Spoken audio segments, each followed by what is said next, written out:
அனைவருக்கும் இதயத்தின் விநாயகர் சதுர்த்தி வாழ்த்துக்கள்.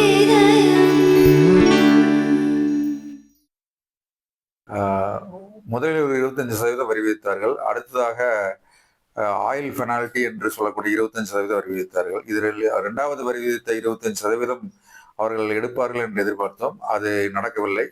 இதனால் திருப்பூருக்கு சற்றே பாதிப்பு தான். குறிப்பாக ஒரு 30% ஏற்றுமதியானது அமெரிக்காவுக்கு நடந்து கொண்டிருக்கிறது. அதாவது அதில் ஒரு 12,000 கோடி ரூபாய்க்கு இது ஏற்றுமதி வர்த்தகம் நடந்து கொண்டிருக்கிறது. இதில் ஒரு 2,000 3,000 கோடி ரூபாய்க்கான பாதிப்பு கண்டிப்பாக இருக்கும். இதனால் நாங்கள் வேறு நாடுகளுக்கு உண்டான ஆர்டர்களை தேடி போக வேண்டியிருக்கும். எல்லா ஆர்டர்களும் அவர்கள் இங்கிருந்து எடுத்து வேறு வேறு நாட்டுக்கு உடனே கொடுக்க முடியாது. காரணம், நாங்கள் ஃபேஷன் ஆடைகள் என்று சொல்லக்கூடிய மதிப்பு கூட்டிய ஆடைகள் அதிகமாக செய்வதால் மதிப்பு கூட்டிய ஆடைகளை வேறு நாட்டில் உடனே அவர்கள் கொடுத்து வாங்க முடியாது. எனவே விலையேற்றம் ஒன்றுதான் அதற்கு நிரந்தர தீர்வு. விலையேற்றும் போது இதனால் பாதிக்கப்படுவது இந்திய ஆடை உற்பத்தியாளர்கள் அல்ல, இதனால் அமெரிக்க மக்கள் தான் பாதிக்கிறார்கள். அதை அமெரிக்க அரசு உணர்ந்து கண்டிப்பாக இந்த வரி விதிப்பை மறுபரிசீலனை செய்வார்கள் என்று எதிர்பார்க்கின்றோம். இப்ப அதே மாதிரி விலையில கம்மி பண்ணி கொடுங்க அப்படின்னு சொல்லிட்டு நிறைய பையர்ஸ் கேட்டிருக்கிறதாக ஒரு தகவல். அதை பத்தி நாங்கள் குறைந்த லாபத்திற்கு இந்த தொழிலை செய்து கொண்டிருப்பதால் நாங்கள் அதை போன்று கேட்கின்ற இறக்குமதியாளர்களுக்கு ஒரு 2-3% வரை தள்ளுபடி செய்து கொடுத்து செய்து கொண்டிருக்கிறோம். ஆனால் அவர்கள் கேட்பது போல முழு வரி விதிப்பையும் நாங்கள் ஈடு செய்ய முடியாது.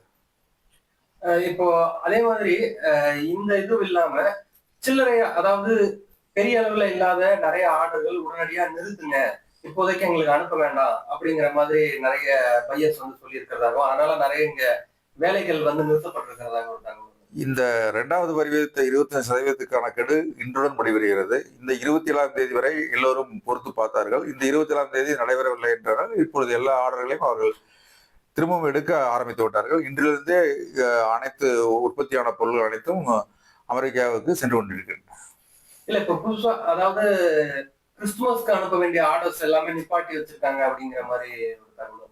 இல்லை, தகவல் அது இன்னைக்கு எடுக்க ஆரம்பிச்சிட்டாங்க எல்லாமே. அதாவது நெகோசியேட் பண்ணி திருப்பி 2% 5% அவரவர்கள் விலைக்கு ஏற்ப தள்ளுபடி பெற்றுக்கொண்டு எடுக்க ஆரம்பித்து விட்டார்கள். இந்த அனைத்தும் இப்பொழுது ஏற்றுமதி துறைமுகத்தில் சென்று கொண்டிருக்கின்றன. ஆனா இப்ப அமெரிக்காவை மட்டுமே நம்பி இருக்கக்கூடிய ஏற்றுமதியாளர் நிலை அவர்களுக்கு சற்று பாதிப்பு தான். காரணம், முழுக்க அமெரிக்காவை நம்பி செய்பவர்கள் ஒரு 10% தான் திருப்பூரில் இருப்பார்கள் மொத்தத்தில். அந்த 10%த்திற்கு கண்டிப்பாக உடனடியாக மாற்று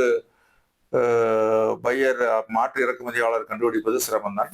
ஆனால் அவர்களும் அந்தந்த பையருடன் பேசி இதை போல உடன்படிக்கைகள் எடுக்கப்பட்டு, நான் சொல்வது போல உடனே அவர்கள் வேறு ஏற்றுமதியாளரை தேடி போக முடியாது.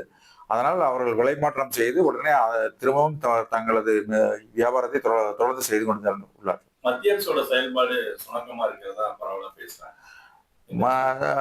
மத்திய அரசு செயல்பாடை பற்றி நாங்கள் இதுவரைக்கும் அவர்கள் அணுகவே இல்லை. நாங்கள் இந்த 26ஆம் தேதி இது மறுபரிசீலனை செய்து விடுவார்கள் என்று எதிர்பார்த்தோம். இனிமேல் தான் நாங்கள் மத்திய அரசை அணுகப் போகிறோம். அவர்களை அணுகி கண்டிப்பாக இதற்கு ஒரு சுமூகமான தீர்வை எட்டுவோம் என்று நம்புகிறோம்.